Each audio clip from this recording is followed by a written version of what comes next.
Hello. It's been a while since nag-upload ako sa YouTube. Ay, umilaw pa. It's already 2:10 in the morning.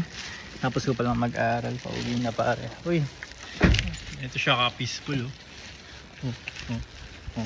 Ganyan. Anyway, pauwi na ako. Ngayon, uy, parang I look like a whistleblower. Anyway, I haven't been uploading that much because I've been uploading sa TikTok. TikTok. I'm in my TikToker era. Tapos yun. Anyway, I'll just talk about my day today. Spent the day siguro 11 to 2 aral. Pero syempre may break naman yun. Spend it making reviewers and studying. I studied 2 subjects today. And my head feels so heavy. Like really, really heavy.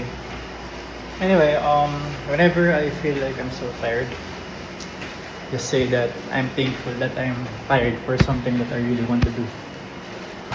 Wala nang ifs. There's no ifs anymore. It's just it. Anyway, that's that. Bye-bye.